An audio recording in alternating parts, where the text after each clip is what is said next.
Oh my gosh. It feels so good to be back. I have so many videos that I want to film, and I will get to them ASAP. But the first video I'm going to do now that I'm back from London is about ADHD. And I hesitated kind of on making a full video about it because I'm like, people know what ADHD is, right? Like, I don't need to make a video breaking it down. But I didn't know what ADHD was or what the signs were until I was 25 years old, which is when I got formally diagnosed. And I've been dealing with ADHD and ADHD problems my whole life. And I thought something was wrong with me. And I blamed myself for the way I was because of my ADHD. And because it's understudied in women, I wasn't able to get diagnosed at a younger age. Okay, so let's see. Hallmarks of ADHD is, God, there's just so many ways that it affects life. Okay, so let's think. It is executive dysfunction. So it means your ability to start, complete tasks is less. I started that sentence wrong. I'm not on my medication right now, so I'm sorry if I'm a little scatterbrained. But, and there's a plane. Hold on. Okay, let me start with this. ADHD is not a lack of focus. I thought what ADHD was I thought ADHD was the wild kid in class. The wild kid in class that can't sit down, can't pay attention, can't focus, restless, and just crazy. Oh my gosh, ADHD is crazy and acts out and just can't focus and whatever, right? I had this one picture of what it was. Attention deficit hyperactive disorder, right? So hyperactive is a huge thing associated with ADHD. So I looked past it, always looked past it, because guess what? I was high performing. I was high performing in school, and I was able to be high performing because in women, it is typically inward. ADHD presents itself inward. It is in your mind. The hyperactivity is in your brain, and it happens for men as well, obviously. But the hyperactivity in the brain causes a racing mind. So girls with ADHD typically looks just looking out the window, or fading in and out of paying attention. But it is not an inability to focus. It is too much focus. So the way that doctors describe it is the way that normal people filter environmental stimuli is completely different than how an ADHD person internalizes everything. Because a neurotypical person without ADHD can just look at a task at hand, stay on task, and focus on that one task and kind of mute everything else out. A person with ADHD, has their attention on everything around them. They hear too much, see too much, smell too much, taste too much. So everything is calling their attention at once.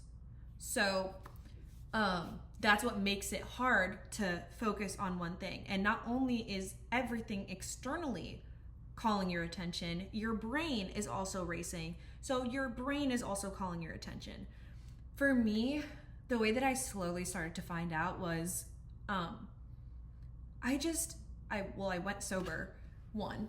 And I started feeling like how I did whenever I was a teenager again. I started feeling a little cuckoo, a little crazy. I started feeling like, why am I thinking so much? I'm thinking so much. I can look around a room and my brain is making commentary about everything. There is not one thing it can't make commentary about. It has to be oh my God, that thing is, oh, that's really sharp. I wonder why that is the color pink. Oh, I wonder if I did this, and it's constantly going. So I can't rest. There's no rest for my mind. So I started becoming a little bit overwhelmed by it with sobriety, because I was like, oh my God, this is really overwhelming. I started getting overstimulated by places that I haven't been overstimulated by before. Like, for example, going to New York, I was like, oh my gosh, there's like so many fucking people, and like this subway is like super like loud and bright and like smelly and like whatever. Like, in my trips beforehand, I was not stimulated at all, because a form of self-medication, by the way, is drinking and smoking, and I think Coke is a big one. I've never done that, but so those things are self-medicating because it kind of dulls the senses, dulls the mind, and gives you a brain fog that feels good to a person with untreated ADHD, okay? I used to drink pretty much every week, and multiple days a week, because LA has hella parties, and if there's not a party, everyone wants to go out. So there was always an excuse, okay? So whenever I went sober, everything started getting loud again. And I was like, is this normal? And the more I started getting annoyed with my inner world, and like, I started questioning myself, basically. I was like, is this normal?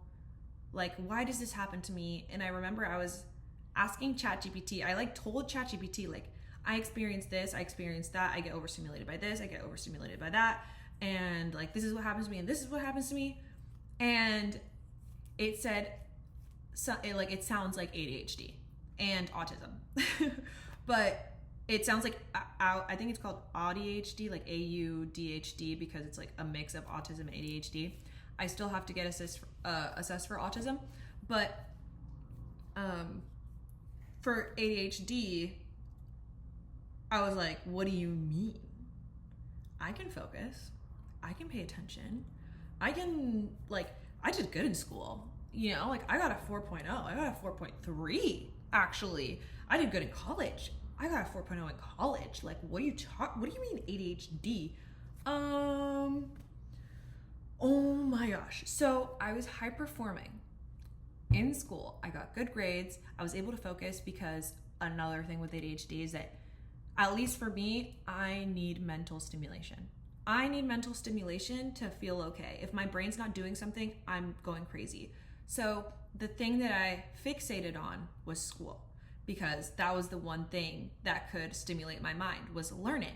So I actually loved learning, and I learned a little bit too quickly, to the point where I would get bored easily, because with thinking so quickly and so much, you're able to like process things faster. So I would process things very quickly, see solutions to things very quickly, see the answer to problems very quickly, and I would get bored like this. I would grasp a concept easily, and that was fun for me, but also like boring. Like, my teachers would complain to my parents that I am fussy if I don't have something in front of me. And my parents always knew, like, okay, if Nama's fussy, like, we need to put something in front of her, like a puzzle, or give her something to color or something to paint, because if I don't have something mentally stimulating, I am a shit show.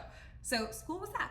School was that. Like, I was doing algebra by the 4th grade. Like, I fixated on school, and school was my fucking thing. I was like, I love homework. I love having something to do. That makes so much sense now. I love reading. I love like anything that is making my brain work, right? But along with being good at school, that was the only thing that I had any sort of executive function about. When it came to my house, myself, my room, everything, that is where my ADHD really showed. My room was always messy, and my parents would always point it out, and I had no urge to clean it. I would come home burnt out because of all the effort I put into school. I would come home burnt out. I wouldn't shower. I wouldn't brush my teeth. I wouldn't clean my room. Never did my laundry. I would never make myself food. I didn't cook until I moved to LA. I looked lazy. I looked extremely lazy. So whenever I would come home from school, my parents would call me lazy, and they'd be like, Nema, why are you so disgusting? Like, do something. You're not doing anything. Why are you tired? You haven't even done anything. And everything, especially chore-wise, seemed like I was being asked to fucking, I don't know, compete in the Olympics. Like, it was too much. It becomes such a huge thing in your mind that you don't even want to do it anymore. And that is a thing that is scientifically rooted in ADHD, is that the ability to do things is just more difficult. Like, you can't muster up the courage as easily as neurotypical people can, because our frontal lobe is underdeveloped. So I was unable to do tasks that were normal to everyone else. My sisters would shower every single day. I would go into the bathroom, turn on the faucet or turn on the shower, and pretend to shower because I didn't feel like doing it that bad. I couldn't take care of myself because all the energy that I had was just towards school. And then I would come home burnt out. And I couldn't do anything else other than the things that I liked. That's the huge thing, is that unless I like it, I can't do it. And I had no idea that my laziness was ADHD all along, and my need for mental stimulation, and my intelligence is also ADHD. And also, throughout my entire life, I have broken things and lost things. Pretty much, I mean, I have a sister that's a year apart from me. We would get the same things, typically. If I got an iPod, she got an iPod. If she got an iPad, I got an iPad. So she was very organized, very clean, and she would take really good care of her things. But anything that I got, I would either break it, drop it in water, lose it somewhere, or like literally it was just never pristine. I broke things constantly, lost things constantly, dropped things in water constantly. To this day, do you know how many times I've dropped my phone in the toilet? I've lost my AirPods in an airplane restroom before. I have dropped my phone in a porta potty toilet. I have lost my iPod, my headphones. I have just now in London, I went to the mall, bought hair products, and then left what I bought at the mall. Guys, every single time I go to a restaurant, I forget my purse on the chair, to the point where sometimes I have to go back to the restaurant. Before going on my trip to London, I was like, where are my AirPods? My AirPod Maxes. The last time I had them was at the gym. Let me call the gym and just see if they have them. They have them. It's been fucking weeks. Like, it's like, I don't know the scientific term for it. I know it's heavily associated with ADHD, but I have no sense of spatial awareness, and my memory is just like, fuck, where did I leave this? Where did I leave that? Oh my God, I just had it. Where did it go? Where did it go? It is constant. And because our frontal lobe is underdeveloped, we also have a weak working memory. Our working memory isn't as good. I forget what the term is, like if it's weak or bad or something. Our working memory is not as good. So things fall out of our head, basically. So we can be told something and people will usually internalize it, but for us, it leaves our mind way quicker than it would a neurotypical person. So our working memory is shit. So if I just put my phone somewhere and I'm like, oh, I'm gonna remember that, literally 5 seconds later, I forgot. Why? And for me, that has personally shown up in like, I have never been able to learn lyrics. I forget lyrics all the time. I forget dances. I forget how to I don't know, lines. Like it's really, things that require like quick memory, like, oh, like mental math, you know, stuff like that. Things that require mental work and like quick mental work and quick processing. Mm-mm. A weak working memory leads to delayed processing. So I have delayed processing as it, like somebody could be talking to me and I didn't realize what they said until like 5 minutes later. You know, I'm like, oh, you said that. And the reason this is debilitating is because it also leads to emotional dysregulation, like rejection sensitivity. Like you are more sensitive because of it. I don't know particularly why. I haven't researched that aspect of it too much, but I know that it leads to lower self-esteem the longer that you have it untreated, because you think it's your fault. You think that you're just lazy, and there is such like, it causes cognitive dissonance. There's like what your potential is, where you know you could go, you think about it, you think about it, you think about it, and then this is what you actually do, you know? And like the distance and the gap is so huge that you can't help, well, for some people, like beat yourself up about it. I have beat myself up so much of my life about the things that I don't do, and I didn't know that it's just because of the way that my brain is wired. And I've like done a lot more research now, and I know that untreated ADHD now can cause like people with ADHD are more likely to get in car accidents, more likely to get incarcerated, more likely to be impulsive, more likely to lose their job. Oh my God, huge thing, being late. Time blindness is like, I cannot gauge how long something I do will take, ever. I always think I have enough time for something, and then I never do. Even if I set alarms or have timing or whatever, like I somehow always get lost. I always get lost in the time. Time gets lost, and I like, as much as people are like, oh my God, just like get ready an hour earlier. Like I do that, and it still somehow doesn't work out. And it is so frustrating. It is so frustrating. But now, thankfully, because I have the answer to why I am like this and my behavior is like this, I can finally work with it and understand, okay, it's not my fault. Like it's not something that is wrong with me. It's just my brain, and I can work with it now. And now whenever I do things like forget things, lose things, it's still hard on me. Like for example, when I just left the stuff in London, I got really, really mad at myself, and it got to the point where I'm like, why am I like this? Why am I like this? Why do I have to have this? Like, why can't I just fucking pay attention and like look behind me and like make sure I didn't forget anything? Like somehow, the one time that I don't, I lose something. Like it always happens, and it's so bugged. Like I try my best all the time, and somehow it still happens, and it's so frustrating.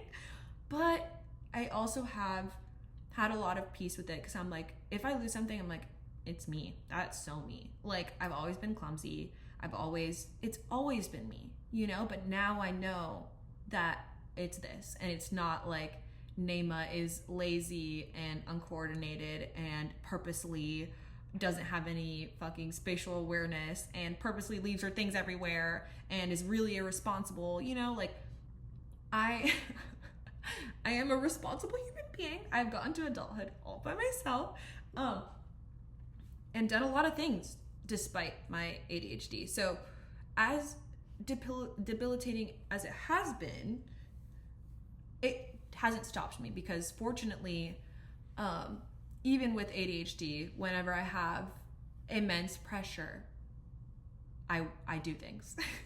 So for example, just even moving to LA, the immense pressure that I had to move was like, my household was toxic and I needed to get out of there. It was literally fight or flight, and I had to be in fight or flight to do something, which I did.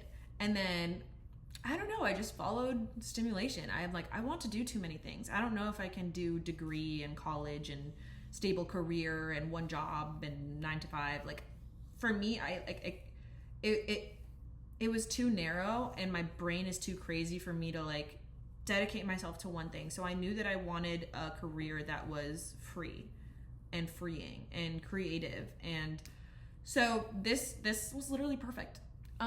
This job, this life that I've been afforded is beautiful and perfect and liberating, and I just feel so good.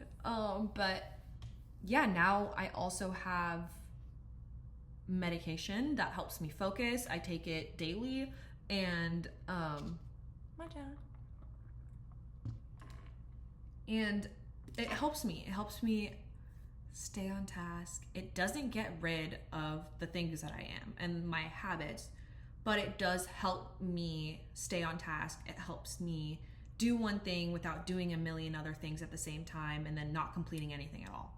That's always what would happen, is like I start on something and then I remember to do that, and then I remember to do that, and then I remember to do that, all at the same time, and then nothing gets done, and then I'm just left with a mess. But I will take my medication, I complete one thing, and then I move on to the next thing and complete it. And then I move on to the next thing and complete it. And then I move on to the next thing and complete it.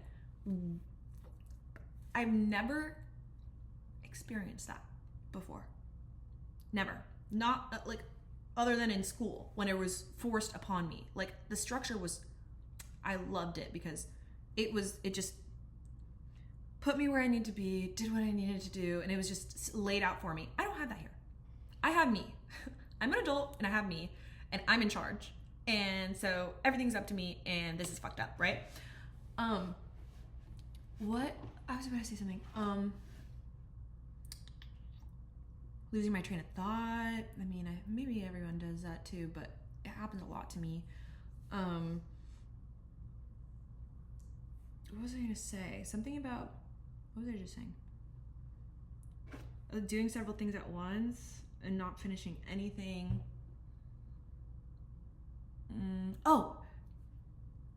Before, when I went sober, I was unable to rest because while I'm resting, like for example, laying in my bed and trying to watch a show, my mind would race, and I would just be thinking about all the things that I had to do, to the point where I would feel guilty, and then my resting just felt like panic. Or I would be doom scrolling, thinking about all the things that I had to do and how I wasn't doing them, and how I need to get up and shower and get up and do this and get up and do that. And to the point where my rest felt like panic. And I was just constantly in stress mode, constantly. And when I started my medication, I was able to rest for the first time. Because whenever I would get spurts of energy, I would have to do everything that I wanted to do at once before my energy ran out.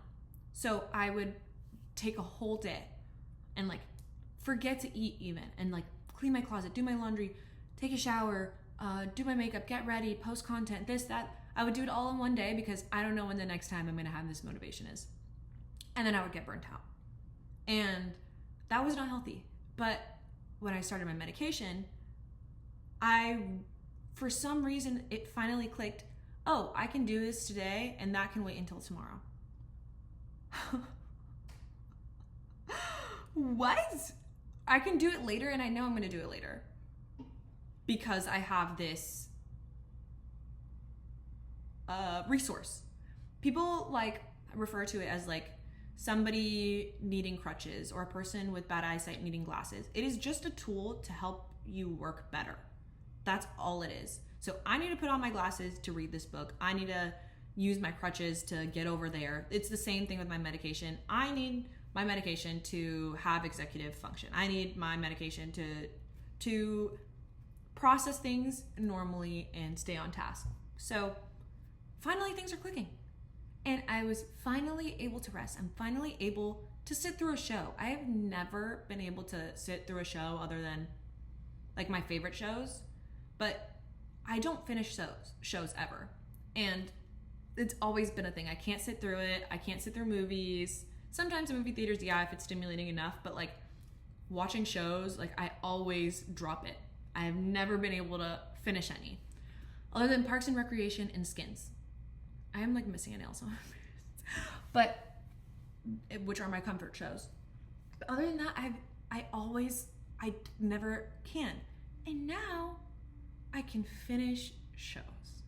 Now I can watch things by myself. Now I can lay in my bed and let relaxing time be relaxing, because I no longer have this huge stress of the weight of my responsibilities crushing me, you know? Like now it's like everything is gonna get done, and I know it will because I have this tool. What the hell?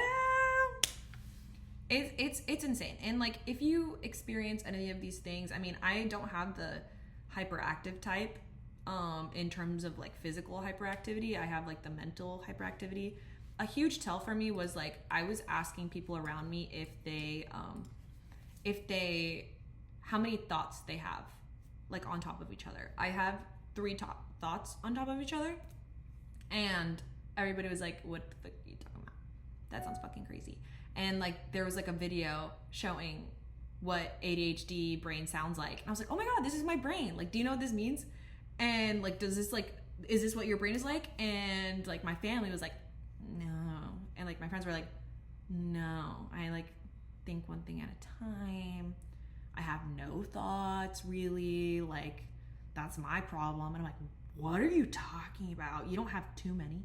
You don't have 3 voices layered on top of each other all the time.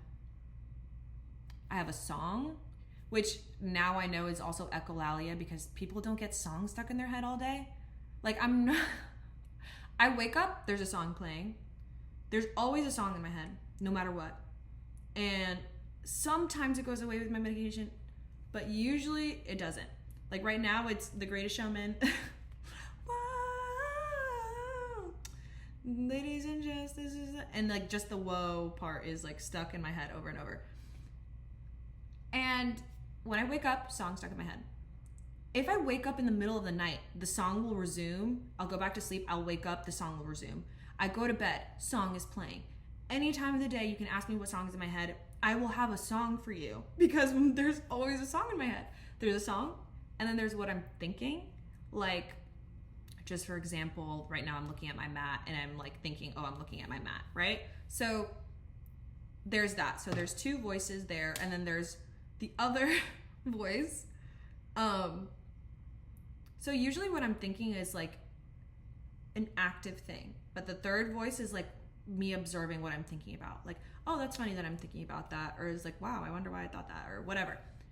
That is what my brain is all the time. So you can understand why I constantly need to be stimulated. I don't want to be thinking. So that's also why I got obsessed with reading and learning, and particularly self-help books, because it felt really good to have like optimistic, hopeful, loving, self-loving, grateful information stuffed into my brain. While I'm reading self-help books, I feel better because it's replacing my current thoughts, which is why Manifestation, The Secret, The 4 Agreements, reading stuff like that and consuming things like that feels amazing, because it is taking the place of what I'm thinking already. And what I used to think was awful. I used to think awful things about myself, and I used to only think negatively. And as soon as I started reading things that made me feel better, just because it's like other people's words, it's not my brain having to think, it's the books are doing the work for me. It just felt incredible, and I'm so grateful that that's what my brain hyperfixated on, because it also led to the life I'm living now, which is also incredible. But I mean, I just wanted to talk about my symptoms and the ways that it has affected me. I might have left out some things, and obviously it shows up differently in so many people, but I didn't find out until I was 25. So maybe this is the time to talk to a psychiatrist and take an ADHD test if you relate to any of it. Because if you do relate to it, I mean, you deserve the resources, you deserve the tools, you deserve the help. Because let me look up right now side effects of untreated ADHD, because I see like doctors talking about it. increased risk of anxiety, depression, and substance use disorders, difficulty regulating emotions and managing stress, low self-esteem and feelings of inadequacy, difficulty meeting deadlines and following instructions, challenges with job performance and career advancement, increased risk of job loss and unemployment, increased risk of accidents and injuries due to impulsivity and inattention, sleep disturbances and fatigue, higher rates of chronic conditions such as obesity and cardiovascular disease, increased risk of legal problems due to impulsive behavior, financial difficulties due to poor organizational skills and academic underachievement, reduced quality of life, and overall well-being. That's just me Googling side effects of untreated ADHD. So, I mean,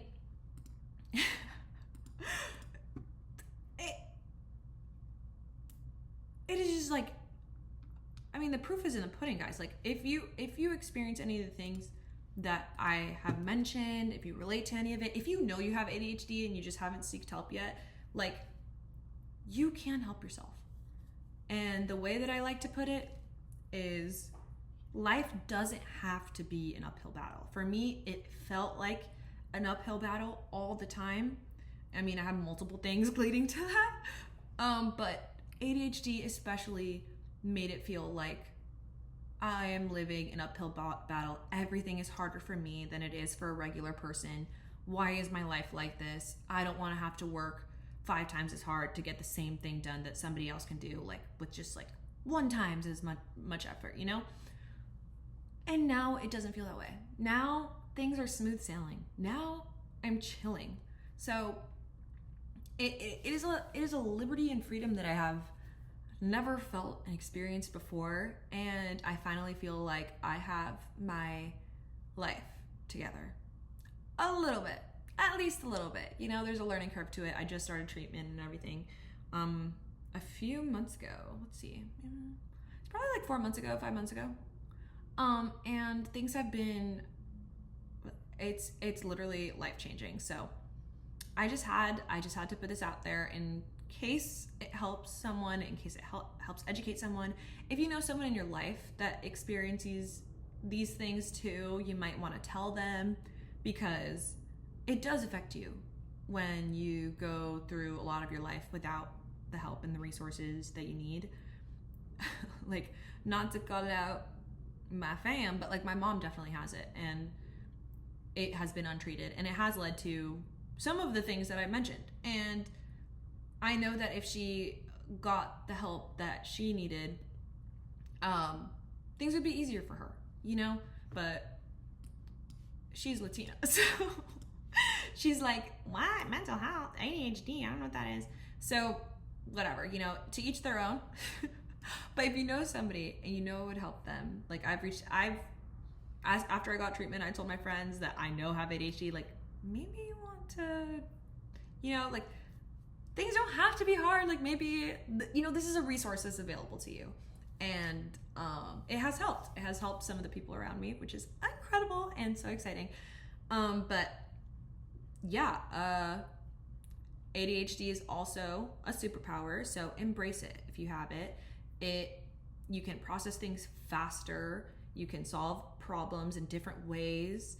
You can think things faster. And it has led to a lot of my creativity, and has led to a lot of my brilliant ideas. So, I mean, you can't be on medication all the time. So embrace that part of yourself, you know? It is magical, and it is you, and it is what makes you you, and it is so wonderful. It's not about muting it. It's about just making life things easier. Just a little. But yeah, let me know if you relate and if this video is helpful at all. I mean, I hope it is. But I've been talking for too long. I am so excited to continue making videos. I have so many things I want to talk about, and I want to keep reading that book. I want to keep reading Ask and It Is Given. I read it in London, and then my camera died, and then I had to leave. So I have to film it all over again. But yeah, let's see. Is there anything else I want to say?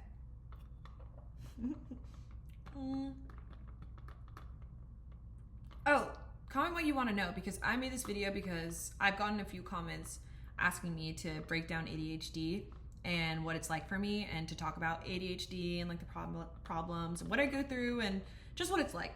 So that's why I made this video, because it's been requested. But let me know what else you might want to know, because I would love to yap about it, clearly. Okay, I love you guys. I'm so excited to be back. You are the best, and I missed you. I missed you a lot. I'm so happy to be here again.